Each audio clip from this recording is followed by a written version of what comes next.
Assalamualaikum warahmatullahi wabarakatuh. Di video kali ini kita akan membahas mengenai transport zat pada membran. Transfer pada membran dibagi menjadi dua, yaitu transfer aktif dan transfer pasif.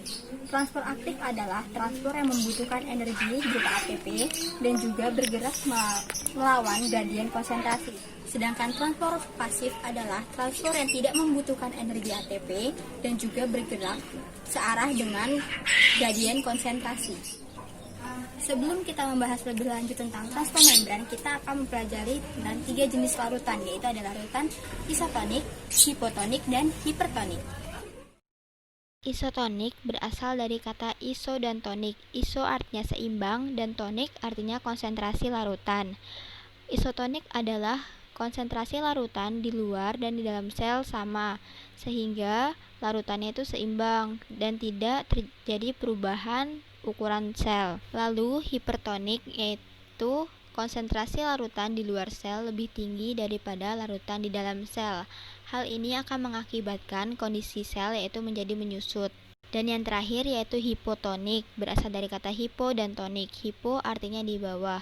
Hipotonik merupakan konsentrasi larutan di luar sel lebih rendah daripada larutan di dalam selnya. Hal ini akan menyebabkan sel mengalami pembengkakan dan mengakibatkan lisis atau pecah. Coba lihat gambar berikut. Di situ ada sel hewan dan sel tumbuhan yang berada di 3 jenis larutan yang berbeda. Selanjutnya, kita akan membahas mengenai transfer aktif. Transfer aktif dibagi menjadi 3, yaitu endositosis, eksositosis, dan pompa. Endositosis yaitu peristiwa pembentukan kantung membran sel yang terjadi karena adanya transfer larutan atau partikel ke dalam sel. Endositosis terbagi menjadi 2, yaitu pinositosis dan fagositosis. Fagositosis yaitu peristiwa ketika sel menelan partikel benda padat atau makan. Sementara pinositosis yaitu peristiwa di mana sel menelan partikel benda cair atau minum. Eksositosis yaitu proses keluarnya suatu zat dari dalam sel dengan membentuk kantong membran. Contohnya pada sekresi hormon dan sekresi enzim. Pompa ion yaitu transport ion melalui membran sel. Transport ini dipengaruhi oleh muatan listrik di dalam sel yang ditentukan oleh ion natrium, ion kalium, dan juga ion klorin.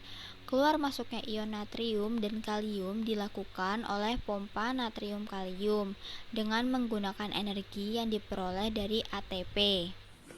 Untuk transfer pasif dibagi juga menjadi 3, yaitu ada osmosis, difusi, dan difusi terfasilitasi.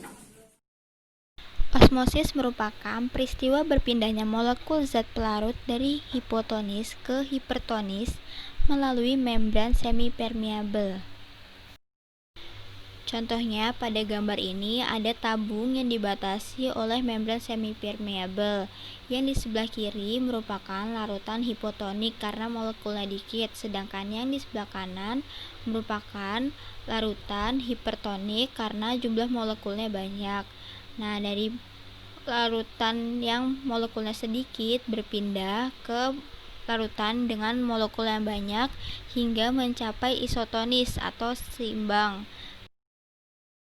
Contoh peristiwa lain dalam osmosis yaitu akar tumbuhan, di mana air yang meresap ke dalam jaringan akar melalui peristiwa osmosis. Selanjutnya yaitu difusi. Difusi merupakan perpindahan molekul baik zat cair maupun zat gas dari konsentrasi tinggi atau hipertonis ke konsentrasi rendah atau hipotonis hingga mencapai keseimbangan atau isotonis. Contoh dari difusi berupa gas yaitu penggunaan pengharum ruangan. Jadi dari pengharum ruangan itu akan tersebar hingga ke penjuru ruangan. Contoh peristiwa difusi pada zat cair yaitu saat kita meneteskan tinta ke dalam air. Nah, dari situ tinta akan menyebar ke seluruh permukaan air dan menyebabkan warna air langsung berubah seperti warna tintanya.